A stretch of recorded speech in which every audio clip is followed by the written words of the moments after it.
Welcome back after the break. छोटी छोटी खुशियाँ जो आपकी ज़िंदगी को होलसम बनाती हैं, वो किसी अच्छे इंसान की कंपनी हो सकती है, तारीफ़ के दो जुमले हो सकते हैं, बचपन में जीता हुआ कोई कंपटीशन हो सकता है। अगर आप अपने फ्रेंड्स के साथ गली में क्रिकेट खेलते थे, आपको याद होगा कि पहला सिक्सर आपने कब लगाया था या पहला बैट आपको कब मिला। छोटे बचपन में आपकी ख्वाहिश थी अगर कि सबकी तरह आपकी भी साइकिल हो, वो साइकिल आपको कभी नहीं भूलेगी, उसकी एक एक चीज़ आपको याद होगी।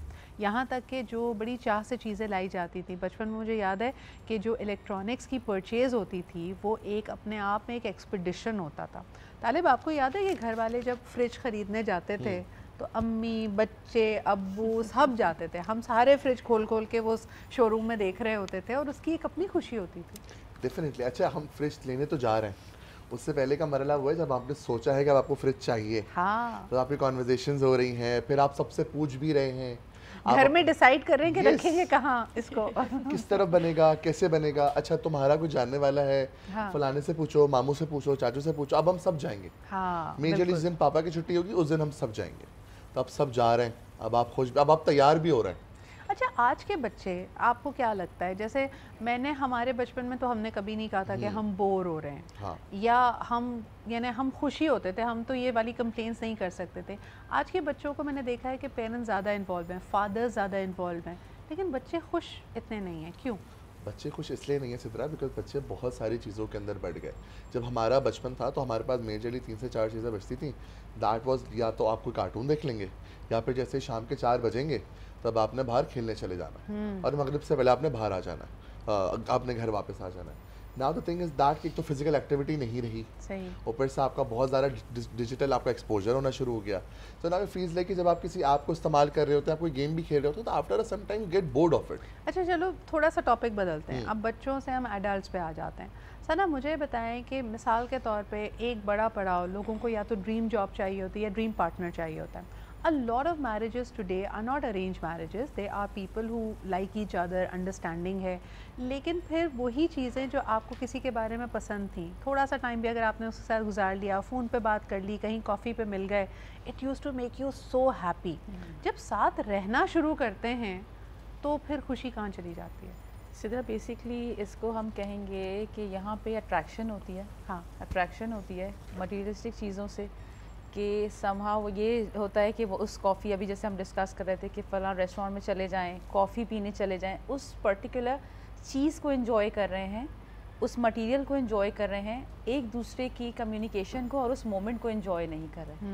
क्योंकि उन चीज़ों से मेमोरीज़ बनती हैं। जब आप लोगों के साथ कम्युनिकेट करते हैं, आपके दिल जोड़ते हैं। हमें जो अपनी मेमोरीज़ याद होंगी तो शायद अपने नाना, मैंने तो अपने नाना नानी को नहीं देखा, but I was extremely attach with my दादा। तो उनकी वो बचपन की छोटी छोटी मेमोरीज़, जब वो चीज़ें लेके आते थे, मुझे देते थे, वो मुझे आज तक मेरे अंदर बिल्ट इन है। तो वो चीज़ हमारे अंदर इनकलकेट हो जाती है, क्योंकि जब हम लोगों के साथ कनेक्ट करते हैं, लेकिन आज आपको हम नहीं चीज़ों लगता, से करते हैं। यू आर राइट, लेकिन एक गोल हमने रखा था ना कि भाई अगर ये शख्स मिल गया तो I will be the happiest person. That is, लेकिन जब वो शख्स मिल जाता है सारा, तो फिर हम घर की मुर्गी दाल बराबर क्यों हो जाती है? बिल्कुल सिद्रा, इसका रीज़न वही है कि हम एक अगर फूड पे हम खाना एक बना रहे होते थे, तो आपको याद होगा कि वन डिश पार्टी होती थी, जो कि पूरी गैदरिंग, हम पूरा एक जमा होती थी फैमिली। हमारे पास पुप्पी भी आ रही है एक डिश बना के, और चचा भी आ रहे हैं, ताया भी आ रहे हैं, वो कितना हैपनिंग वाला एक मोमेंट होता था जिसे हम फुल भरपूर तरीके से एंजॉय करते थे और मेमोरीज़ कलेक्ट करते थे। आज अगर हम कहते हैं कि जी वहाँ पे गेट टुगेदर है, ये ईद की दावत है बच्चों को, तो बच्चे साफ मना कर देते, इवन ऑल्दो बड़े भी मना कर देते उनका। और खातून सबसे पहले कहती है मेरे पास तो वहाँ जाने के कपड़े ही नहीं है। पहले तो हमारी शुरुआत होती है कपड़ों से, है ना? मैं वहाँ जाऊँगी, मैं क्या पहनूंगी, मेरा पहनावा क्या होगा। So we have forgotten the ways to be happy. आपको लगता है ये? बिल्कुल ऐसा ही है, बिल्कुल ऐसी है। और इसमें थोड़ा सा अगर फेमिनिज्म भी डालो, अगर हम ये भी बात करें कि पहले ज़माने में लोग कहते थे कि घरेलू ख़वातीन होती थी तो फरमाइशों का ख्याल रख लेती थी, खुश महसूस करने का और खुशी बांटने का तरीका ये था कि अगर मेरे घर में कोई मेहमान आ रहा है तो उसकी पसंद की मैं चीज़ बनाऊं, घर में कोई मर्द हजरात हैं तो उनकी पसंद की कोई मैं चीज़ बनाऊं, और मुझे वैलिडेशन उससे मिल रही होती है। अब बहुत सारी ख़वातीन ये कहती हैं भाई मुझे कोई खुशी नहीं मिलती खाना बनाने से, मैं रोज़ रोज़ नहीं बना सकती, क्या कहोगी इस पर? उसका रीज़न ये है ना कि हम अडॉप्ट कर रहे हैं चीज़ें। हाँ। हम जो देख रहे हैं ना हम वो अडॉप्ट कर रहे हैं। अब अगर मैं आपसे ये कहूँ कि मेरा बच्चा ये कहता है कि जी मुझे रोज़ खाना घर पे नहीं खाना, तो डेफ़िनेटली मेरा माइंड क्या होगा, या मेरा हस्बैंड अगर ये कहता है कि जी मुझे रोज़ आना घर का खाना नहीं खाना, मुझे बाहर भी जाना है या अपनी एक दोस्तों के सर्कल या फ्रेंड सर्कल के साथ जाना है, तो मेरा माइंड डाइवर्ट होगा कि अगर अपने फ्रेंड्स के साथ ही जा सकते हैं तो डेफ़िनेटली मैं भी क्यों इतनी एफर्ट कर रही हूँ घर में, और मैं भी फिर बाहर जाके इनको एंजॉय करवाऊँ या हम साथ मिलके बाहर एंजॉय करें, तो वहाँ चीज़ें डाइवर्ट हो जाती हैं। या कभी कभी लोग ये भी कहते हैं कि भाई मैं भी तो काम कर रही हूँ, है ना, आप you're a working person as well. तो ख़वातीन अक्सर जिन चीज़ों से पहले अपनी एक आइडेंटिटी, अपनी एक शनाख्त महसूस करती थी, एक पुल महसूस करती थी कि ये बच्चा मेरे हाथ का खाता है, मेरे घर वालों को ये पसंद है, मेरे घर रखने का ये अंदाज़ है, do you think a woman is overburden, तभी वो खुश नहीं रह पा रही? सिद्रा, हमने अपने आप को ओवरबर्डन खुद किया है। पहले भी अगर हम देखें तो ये जेंडर डिस्क्रिमिनेशन नहीं था, लोग काम करते थे, वर्किंग वुमेन उस टाइम में भी थी। अगेन मैंने एक चीज़ सीखी है अपनी मदर से, उन्होंने हमेशा मुझे समझाया कि if you are a working women, when you are entering in your house, put your crown on your door. अपना ये प्रिंसिपल का क्राउन, यस, उतार के जाओ, बिकॉज फिर आप बेटी भी हैं, बीवी भी हैं, माँ भी हैं, बहू भी हैं, भाभी भी हैं, आपको सब। अगर जब मेरी ये ईगो, ये मेरा क्राउन मेरे गेट पे रह गया और जब मैं घर के अंदर गई तो मैं मम्मा भी हूँ, वो कुछ कहेंगे तो बनाना भी है, वो कुछ हस्बैंड कुछ कहेंगे तो ईगो नहीं आनी चाहिए कि कह कैसे दिया, अभी तो मैं अपने ऑफिस की सीट से उठ के आई हूँ। तो ये चीज़ें जो यहाँ पे कोलाइड हो रही है ना, ये बहुत सारे रिलेशंस को, कम्युनिकेशंस को बहुत बड़ा गैप दे रहा है। सना, यू द परफेक्ट एग्जांपल। मुझे बताओ कि अगर सना की खुशी की बात की जाए तो प्रोफेशनल अचीवमेंट से ज़्यादा खुशी महसूस होती है या पर्सनल अचीवमेंट से? यानी देखें, स्कूल में इतने सारे बच्चे हैं, वो बच्चे कोई ट्रॉफ़ी जीत के आते हैं, एकेडमिकली अच्छा परफॉर्म करते हैं, स्कूल अच्छा परफॉर्म करता है, उसकी खुशी एक तरफ। पर्सनल में आपके बच्चे ने कोई आज अच्छा काम किया है और पर्सनली कुछ, व्हाट मेक्स यू हैप्पी? मेरे लिए personally what makes me happy is like, अभी जैसे हमने डिजिटल एक्सपोजर की बात की कि इतना ज़्यादा बढ़ता जा रहा है, तो मेरे लिए पर्सनल क्या चीज़ हैप्पीनेस है कि when I used to enter my house door, तो मेरी एक आदत है जब मैं दरवाज़ा ओपन करती हूँ तो मैं ज़ोर से सलाम करती हूँ। अगर मुझे, और इन्हें पता है कि they are sitting in a lounge, वो टाइम उनका वही है, कारी साहब से पढ़ने के बाद वो लाउंज में होते हैं, तो मेरी तीनों बेटियों को बड़ी रूम में होती है तो उन तीनों को जवाब देना है, तो उन्हें पता है कि हम और हक करना है आके, तो देवर लाइक, मैं कहती हूँ अस्सलाम वालेकुम, आएंगी भागती हुई आएंगी, वालेकुम अस्सलाम अम्मा, और बिल्ली के बच्चों की तरह ना, ब्यूटीफुल। तो this is something which is very important. और जिस दिन ऐसा नहीं होता तो मैं वहीं पर्स चाहे मैंने होल्ड किया, मैं कहती हूँ व्हाट हैपेंड, क्या हुआ है आज, मम्मा को रिप्लाई नहीं दिया, कि तो आप अपने घर में छोटे छोटे रिचुअल्स बनाएं। एग्जैक्टली, और ये बन जाते हैं सिद्रा। अगेन उसके लिए आपको एफर्ट्स करने पड़ते हैं, उसके लिए मुझे अपने हस्बैंड से फाइट नहीं करनी होगी कि why you are not doing this, why I am doing this. ये चीज़ें आपको एक कनेक्शन बनाती हैं। आपको याद है, जैसे अभी आपने जैसे अपने दादा का जिक्र किया है, कई दफ़ा कुछ बुज़ुर्गों की आदत होती है, हमारे बचपन में तो एटलीस्ट ऐसा होता था, अब वो पता नहीं वो डायबिटिक थे, ख़ुद अपने लिए वो अपनी जेब में थोड़ी कैंडीज़ रखते थे कि भाई शुगर लो होने लगे तो ले लें, लेकिन आपको हमेशा वो वाले अंकल याद होंगे जो आपको हमेशा कोई छोटी सी गिफ्ट दे देते थे। तो ये छोटी छोटी खुशियाँ होती हैं। Talib, how do we forget as adults?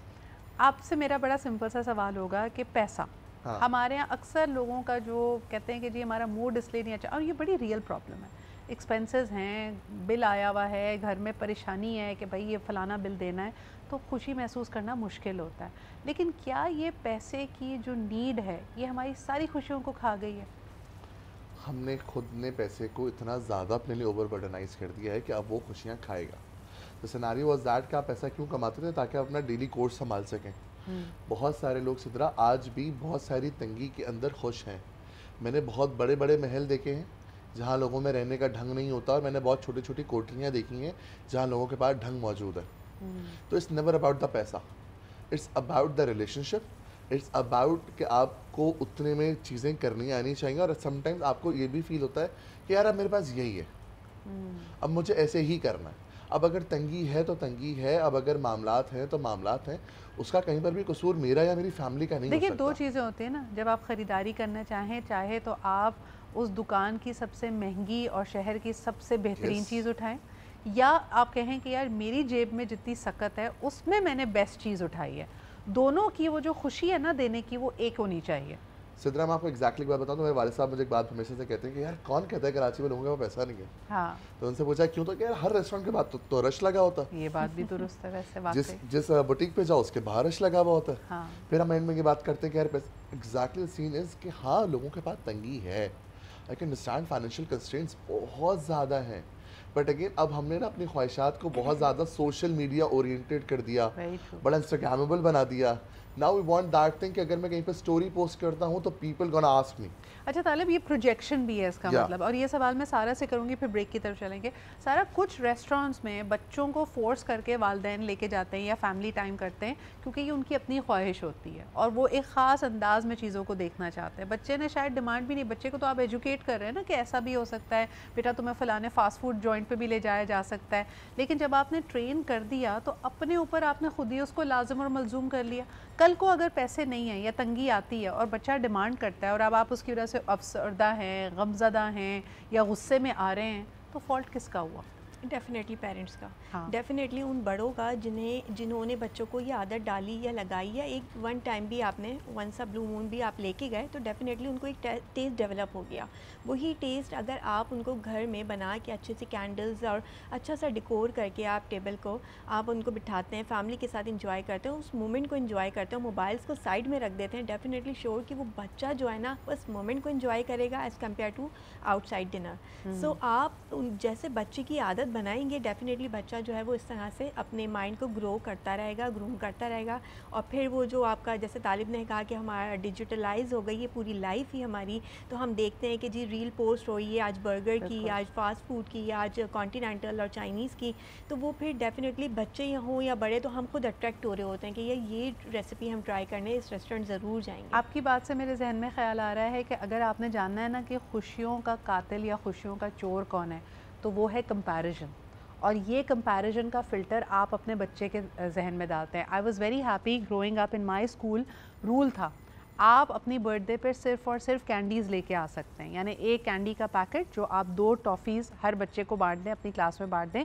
अपनी बर्थडे सेलिब्रेट करते हुए। अब मैं अपने नीसेस एंड नेफ्यूज़ के उसमें देखती हूँ कि you can only bring a cake and candies, यानी आप मसावात क्रिएट करें, आप इक्वालिटी लेके आएँ ताकि कल को दूसरा बच्चा या उसके घर वालों पे बोझ ना हो कि यार उसने तो ऐसे बर्थडे मनाई थी। लेकिन जो हम पर्सनली अपने घरों में कर रहे हैं, आई नो ऑफ पीपल जिन्होंने 30-40 हज़ार का सिर्फ केक मंगाया है अपने 2 साल के बच्चे की बर्थडे के लिए। वील टॉक अबाउट दिस एक छोटे से ब्रेक के बाद।